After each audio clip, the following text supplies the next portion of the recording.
Oke, assalamualaikum warahmatullahi wabarakatuh. Selamat pagi sahabat tani. Semoga pagi ini kita semua masih diberikan kesehatan oleh Tuhan Yang Maha Esa.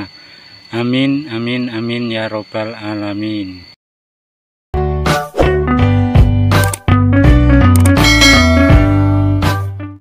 Oke, di video kali ini saya akan mengulas tentang masalah pemupukan.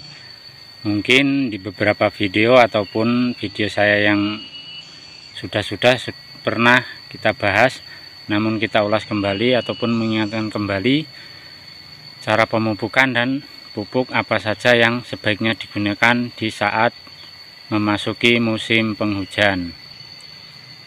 Jadi sebelum kita melakukan pemupukan, kita perlu tahu dulu jenis pupuk apa yang harus digunakan dan kondisi kopinya ataupun tanamannya itu seperti apa, dan perawatan apa sebelum dilakukan pemupukan. Itu semua perlu kita ketahui dulu. Oke, langsung aja. Yang pertama, sebelum kita melakukan pemupukan, alangkah baiknya kita lakukan wiwilan dulu, karena saat ini memang tunas-tunas baru sudah banyak. Jadi tujuannya nanti agar ketika diberikan pupuk itu bisa fokus kepada ranting-ranting yang produksi.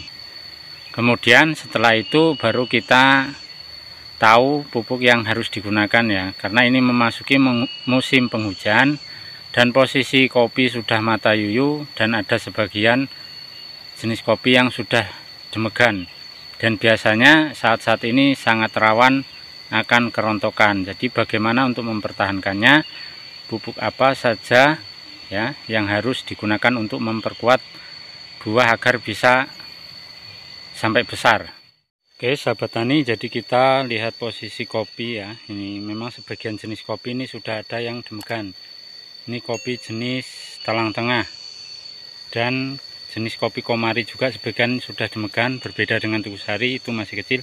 Dan biasanya memang di saat-saat seperti ini sangat rawan dengan kerontokan, makanya harus diberikan pupuk untuk menguatkan buah. Dan sekali lagi, sebelum kita melakukan pemupukan harus benar-benar dibersihkan untuk tunasnya ya, tunas-tunas baru, agar nanti nutrisinya bisa fokus kepada bahan-bahan yang sedang produksi.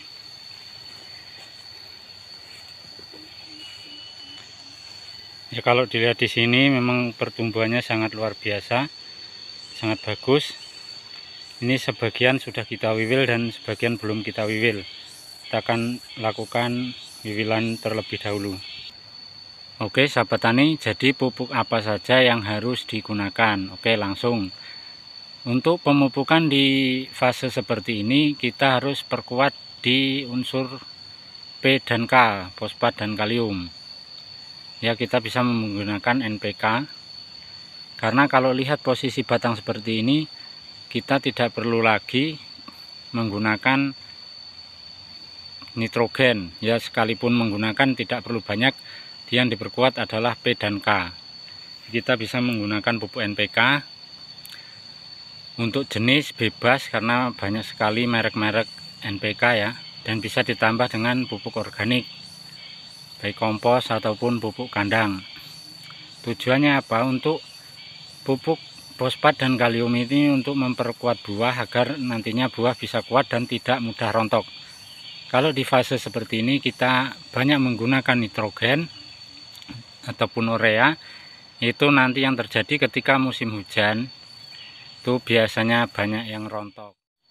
Terus bagaimana sahabat tani ketika saat ini harga pupuk mahal dan langka, tapi saya rasa kalau untuk pupuk non subsidi jenis NPK apapun itu masih mudah ya.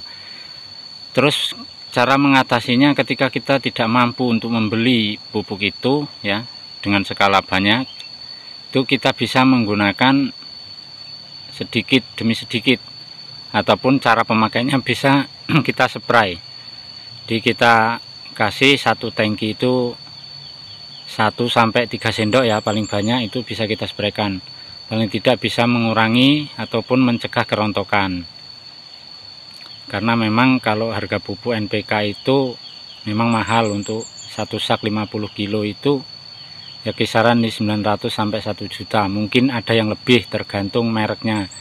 Jadi untuk sedikit mengurangi itu kita bisa menggunakan 1 ataupun 2 kilo dengan cara dispray, ataupun kita juga bisa mencari alternatif dengan pupuk-pupuk NPK yang cair.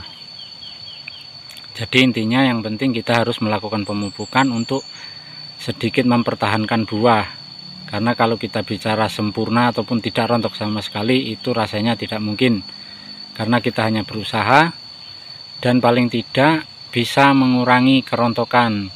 Karena sayang sekali ketika posisi buah sudah seperti ini, jikalau banyak yang rontok nanti jadi kita banyak kerugian.